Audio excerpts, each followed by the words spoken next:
Institución de la religión cristiana. Por Juan Calvino. Libro tercero. Capítulo 9. La meditación de la vida futura.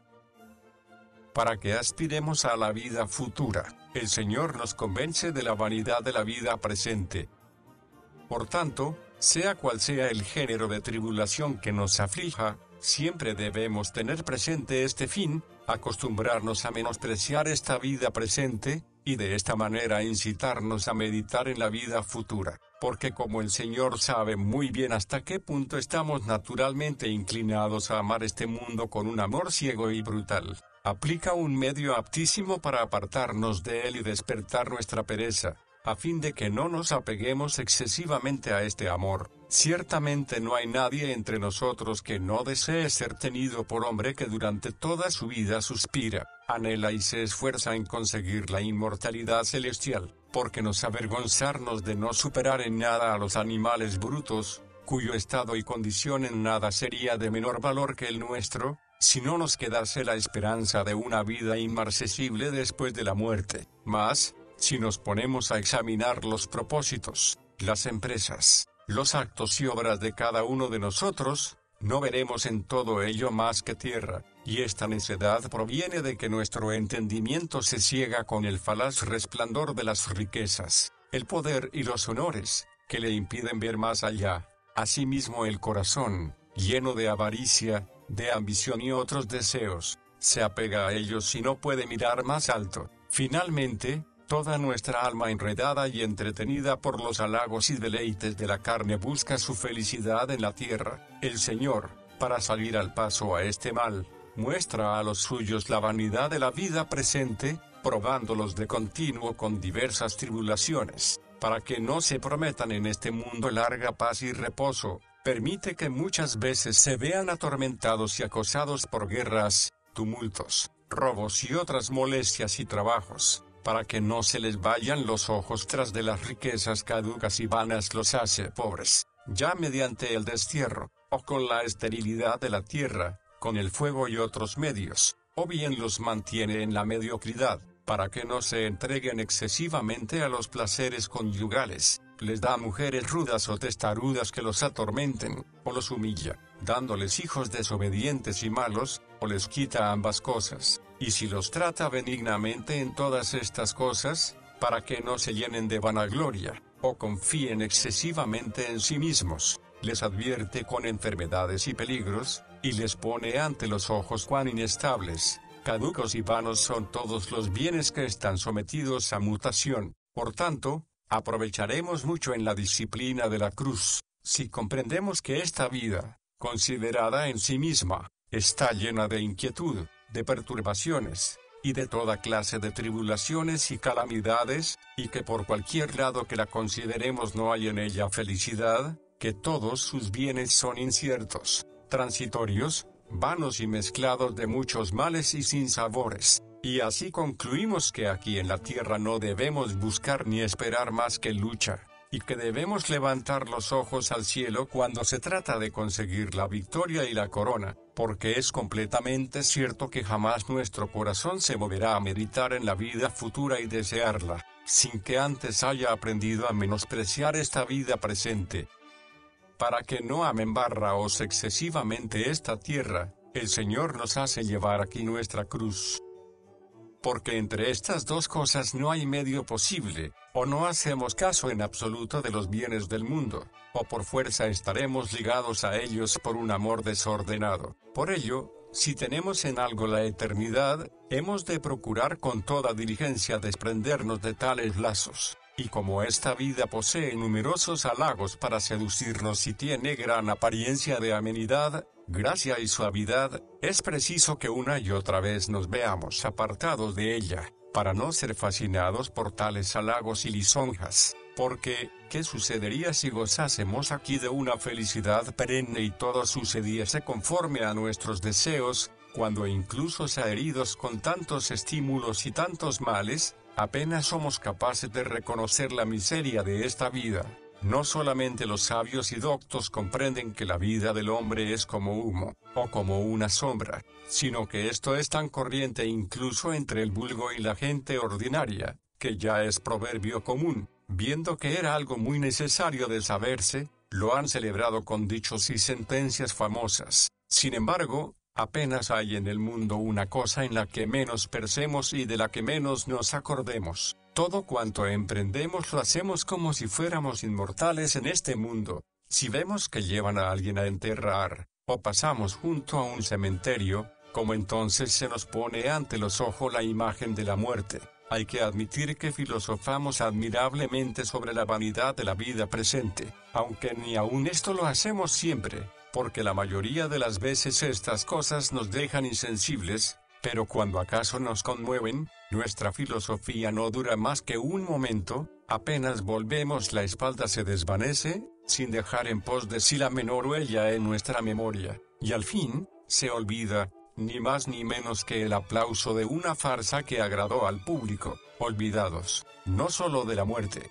sino hasta de nuestra mortal condición, como si jamás hubiésemos oído hablar de tal cosa, recobramos una firme confianza en nuestra inmortalidad terrena, y si alguno nos trae a la memoria aquel dicho, que el hombre es un animal efímero, admitimos que es así, pero lo confesamos tan sin consideración ni atención, que la imaginación de perenidad permanece a pesar de todo arraigada en nuestros corazones. Por tanto, ¿quién negará que es una cosa muy necesaria para todos? No que seamos amonestados de palabra, sino convencidos con todas las pruebas y experiencias posibles de lo miserable que es el estado y condición de la vida futura, presente, puesto que aun convencidos de ello, apenas si dejamos de admirarla y sentirnos estupefactos, como si contuviese la suma de la felicidad, y si es necesario que Dios nos instruya, también será deber nuestro escucharle cuando nos llama y sacude nuestra pereza, para que menospreciemos de veras el mundo,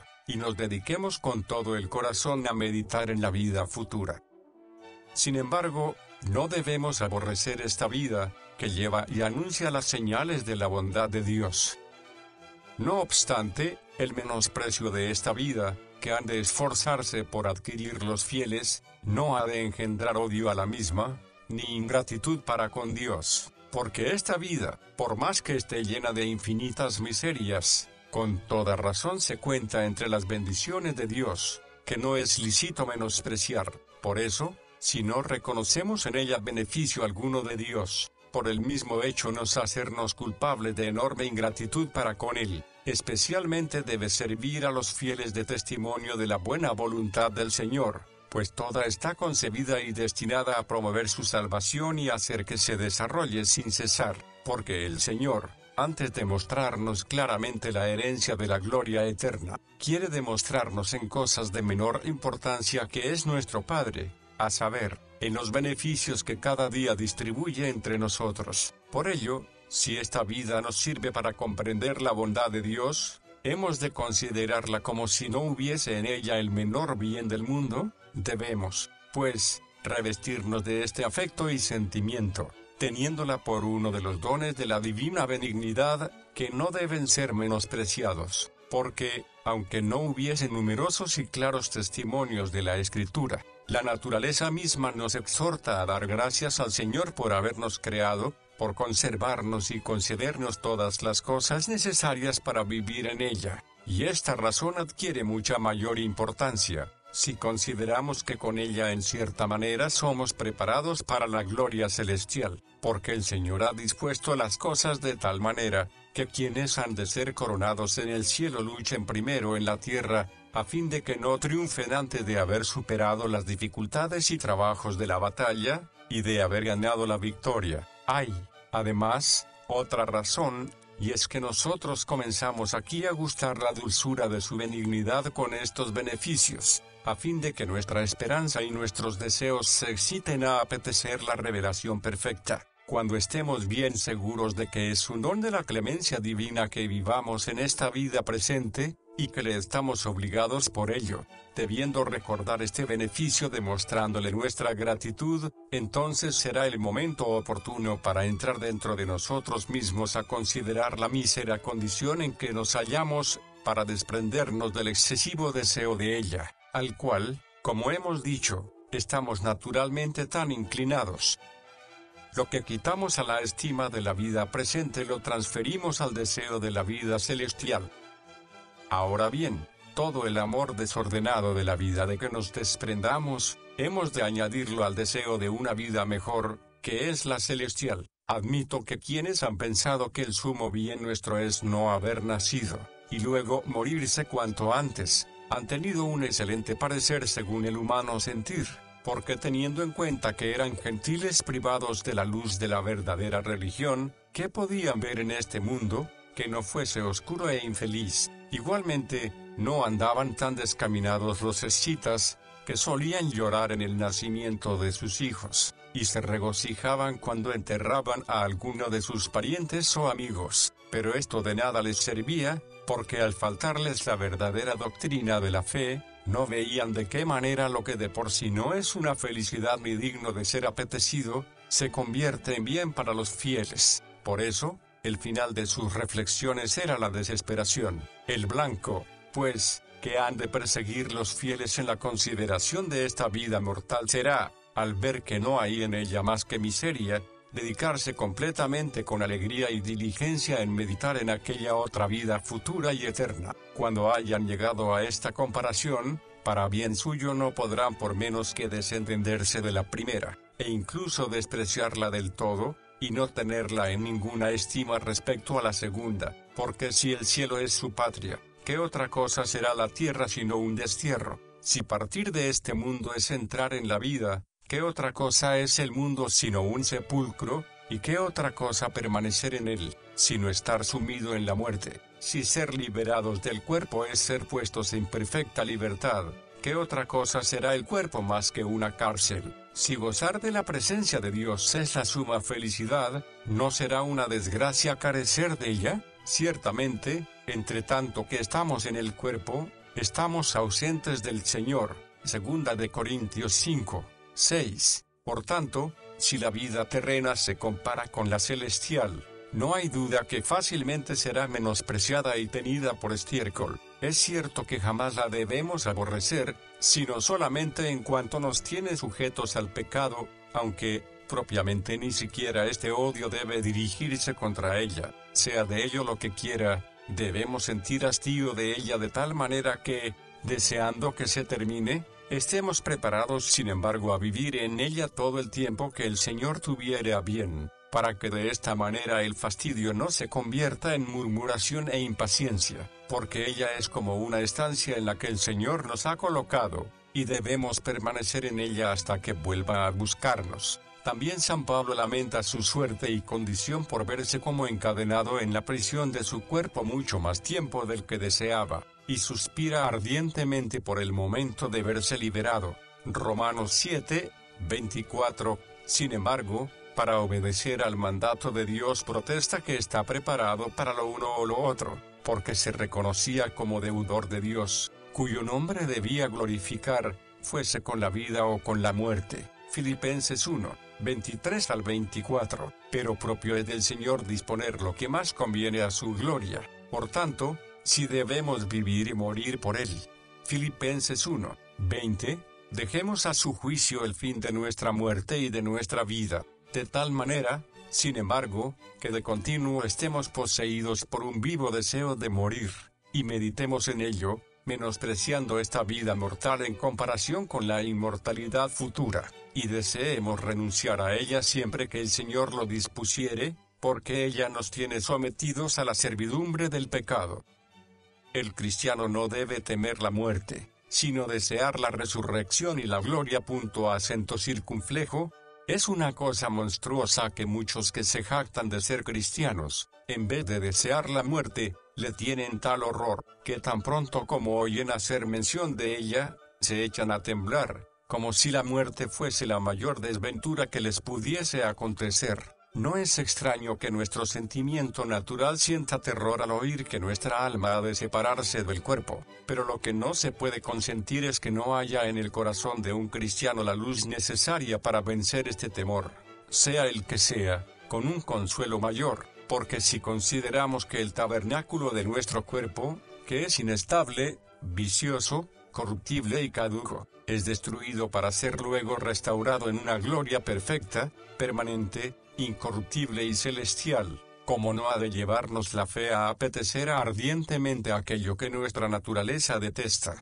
si consideramos que por la muerte somos liberados del destierro en que yacíamos, para habitar en nuestra patria, que es la gloria celestial? ¿No ha de procurarnos esto ningún consuelo? Alguno objetará que no hay cosa que no desee permanecer en su ser. También yo lo admito, y por eso mantengo que debemos poner nuestros ojos en la inmortalidad futura en la cual hallaremos nuestra condición inmutable, lo cual nunca lograremos mientras vivamos en este mundo, y muy bien enseña San Pablo a los fieles que deben ir alegremente a la muerte, no porque quieran ser desnudados, sino revestidos. Segunda de Corintios 5, 4. Los animales brutos, las mismas criaturas insensibles, y hasta los maderos y las piedras tienen como un cierto sentimiento de su vanidad y corrupción, y están esperando el día de la resurrección para verse libres de su vanidad juntamente con los hijos de Dios. Romanos 8,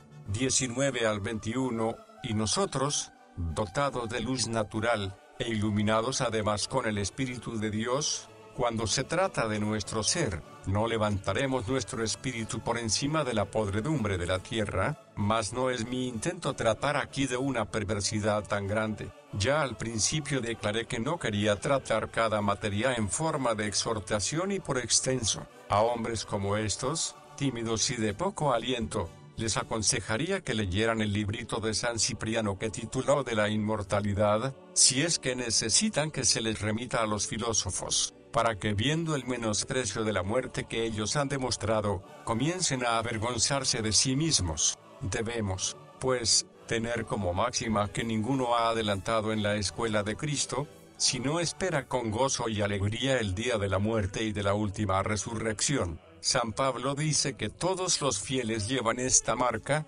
segunda a Timoteo 4, 8. Y la Escritura tiene por costumbre siempre que quiere proponernos un motivo de alegría, recordarnos: alegraos, dice el Señor, y levantad vuestras cabezas, porque se acerca vuestra redención. Lucas 21, 28. ¿Es razonable, pregunto yo, que lo que el Señor quiso que engendrara en nosotros gozo y alegría, no nos produzca más que tristeza y decaimiento? Y si ello es así, ¿por qué nos gloriamos de él, como si aún fuese nuestro Maestro, y nosotros sus discípulos? Volvamos, pues, en nosotros mismos, y por más que el ciego e insensato apetito de nuestra carne se oponga, no dudemos en desear la venida del Señor como la cosa más feliz que nos puede acontecer, y no nos contentemos simplemente con desear, sino aspiremos también a ella con gemidos y suspiros, porque sin duda vendrá como Redentor, y después de habernos sacado de profundo abismo de toda clase de males y de miserias, nos introducirá en aquella bienaventurada herencia de vida y de su gloria. Aportemos nuestra mirada de las cosas visibles, para dirigirla a las invisibles. Es cierto que todos los fieles, mientras viven en este mundo, deben ser como ovejas destinadas al matadero. Romanos 8, 36. A fin de ser semejantes a Cristo, su cabeza. Serían, pues, infelicísimos, si no levantasen su mente al cielo para superar cuanto hay en el mundo y trascender la perspectiva de todas las cosas de esta vida. Lo contrario ocurre una vez que han levantado su cabeza por encima de todas las cosas terrenas, aunque contemplen las abundantes riquezas y los honores de los impíos, que viven a su placer y con toda satisfacción, muy ufanos con la abundancia y la pompa de cuanto pueden desear, y sobrenadando en deleites y pasatiempos. Más aún, si los fieles se ven tratados inhumanamente por los impíos, cargados de afrentas y vejados con toda clase de ultrajes, aún entonces les resultará fácil consolarse en medio de tales males, porque siempre tendrán delante de sus ojos aquel día, en el cual ellos están seguros que el Señor recibirá a sus fieles en el descanso de su reino, y enjugando todas las lágrimas de sus ojos los revestirá con la túnica de la gloria y de la alegría, y los apacentará con una inenarrable suavidad de deleites, y los elevará hasta su grandeza, haciéndolos, finalmente, partícipes de su bienaventuranza. Isaías 25, 8. Apocalipsis 7, 17. Por el contrario, arrojará de su lado a los impíos que hubieren brillado en el mundo, con suma ignominia de ellos. Trocará sus deleites en tormentos, su risa y alegría en llanto y crujir de dientes. Su paz se verá perturbada con el tormento y la inquietud de conciencia. Castigará su molicie con el fuego inextinguible, y pondrá su cabeza bajo los pies de los fieles, de cuya paciencia abusaron. Porque, como dice San Pablo, es justo delante de Dios pagar con tribulación a los que os atribulan, y a vosotros que sois atribulados, daros reposo con nosotros, cuando se manifieste el Señor Jesús desde el cielo con los ángeles de su poder. Segunda a Tesalonicenses 1, 6 al 7. Este es, ciertamente, nuestro único consuelo. Si se nos quita, por fuerza desfalleceremos, o buscaremos consuelos vanos, que han de ser la causa de nuestra perdición, porque el profeta mismo confiesa que sus pies vacilaron y estuvo para caer, mientras persistió más de lo conveniente en considerar la prosperidad de los impíos, y nos asegura que no pudo permanecer firme y en pie hasta que, entrando en el santuario del Señor, se puso a considerar cuál habla de ser el paradero de los buenos, y cuál el fin de los malvados. Salmos 73, 2 y 3, 17 al 20. En una palabra, la cruz de Cristo triunfa de verdad en el corazón de los fieles contra el diablo, contra la carne, contra el pecado y contra los impíos, cuando vuelven sus ojos para contemplar la potencia de su resurrección.